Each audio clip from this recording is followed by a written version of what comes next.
ओम नमः शिवाय। कृष्णा पूजा चैनल में आप सभी का हार्दिक स्वागत है।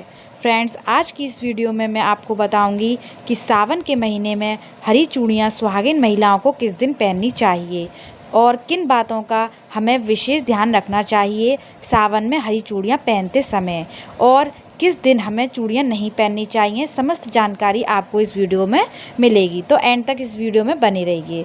तो देखिए फ्रेंड्स, सावन के महीने में हरी चूड़ियाँ सावन के पहले सोमवार या फिर शुक्रवार या फिर हरियाली तीज के दिन पहनना सबसे शुभ माना जाता है।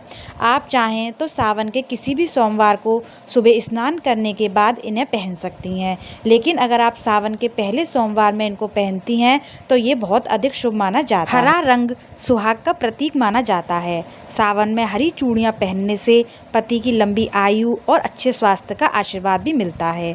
हरा रंग प्रकृति का प्रतीक है और भोलेनाथ को प्रकृति से बहुत प्रेम है। इसको धारण करने से शिव गौरी अत्यंत प्रसन्न होते हैं। सुहागिन महिलाएं हरी चूड़ियाँ पहनते समय कुछ बातों का विशेष ध्यान रखें। नंबर 1, जब भी आप हरी चूड़ियाँ पहनें उस दिन श्रृंगार कुछ अवश्य करें। आप श्रृंगार में जैसे कि बिंदी लगा सकते हैं, सिंदूर लगा सकते हैं, आप हाथों में चाहें तो मेहंदी लगा सकते हैं। तो जो भी आप जो श्रृंगार के सामान होते हैं उनमें से कुछ श्रृंगार अवश्य से कर लें। आप हाथों में नेल पेंट भी लगा सकते हैं। उसके बाद ही आप हरी चूड़ियाँ धारण करें। इससे माँ गौरी अत्यंत प्रसन्न होती हैं। अब फ्रेंड्स, अब मैं आपको बताती हूँ कि चूड़ियाँ पहनते समय किन बातों का आपको विशेष ध्यान रखना चाहिए। देखिए फ्रेंड्स, चूड़ियाँ पहनते समय है ना, कभी भी आपका जो मुख है वो दक्षिण दिशा की तरफ नहीं होना चाहिए, क्योंकि इस दिशा को शुभ कार्यों के लिए वर्जित माना जाता है। तो आप ध्यान रखें कि जब भी आप चूड़ी पहने तो आपका मुख दक्षिण दिशा की तरफ नहीं होना चाहिए। या तो आप उत्तर की तरफ करके पहने या फिर पूरब की तरफ मुख करके ही चूड़ियाँ पहने। और हाथ में कभी भी चटकी हुई, टूटी हुई या फिर पुरानी फीकी पड़ी हुई चूड़ियाँ ना पहने। ये नकारात्मकता लेकर के आती हैं। इसके साथ में ही रात के समय या अंधेरा होने के बाद भी कभी भी हाथों में नई चूड़ियाँ नहीं पहननी चाहिए। आप सुबह स्नान करने के बाद में और भगवान शिव शंकर पार्वती की पूजा करने के बाद ही चूड़ियाँ धारण कर लें। और एक बात और ध्यान रखें कि पुरानी चूड़ियाँ उतारते समय ध्यान रखें कि दोनों हाथ पूरी तरीके से आपके खाली ना हो। हमेशा हाथ में कम से कम एक चूड़ी या फिर कलावा जरूर से होना चाहिए। तो चूड़ियाँ पहनते समय आपको इन बातों का विशेष ध्यान रखना चाहिए।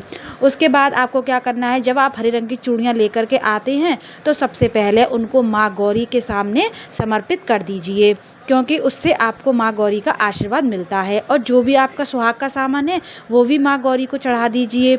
और कुछ समय बाद, जैसे कि आधे घंटे 15-20 मिनट बाद, आप उस श्रृंगार में से कुछ सामान ले सकती हैं माँ गौरी का आशीर्वाद समझ करके, और उसके बाद ही हरी रंग की चूड़ियाँ भी आप धारण कर लेती हैं।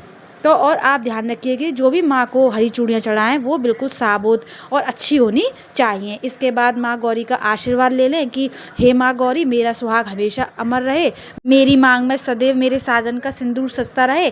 ऐसी आप माता पार्वती से आशीर्वाद अपने लीजिए और इसके बाद आप हरी चूड़ियाँ पहन सकते हैं। तो फ्रेंड्स देखिए, ये थे कुछ विशेष नियम जो कि हमें सावन के महीने में ध्यान रखना चाहिए। और एक सबसे ज़रूरी बात कि आपको सावन के महीने में कभी भी मंगलवार और शनिवार के दिन नई चूड़ियाँ नहीं पहननी है और ना ही इस दिन आपको ख़रीदनी है। तो फ्रेंड्स, आपको यह वीडियो कैसी लगी हमें कमेंट बॉक्स में ज़रूर बताइएगा। वीडियो अच्छी लगे तो चैनल को लाइक और शेयर करें, और इसी तरीके से धार्मिक वीडियो पाने के लिए हमारे चैनल को सब्सक्राइब करें। मिलते हैं फिर नेक्स्ट वीडियो में। जब तक के लिए हर हर महादेव।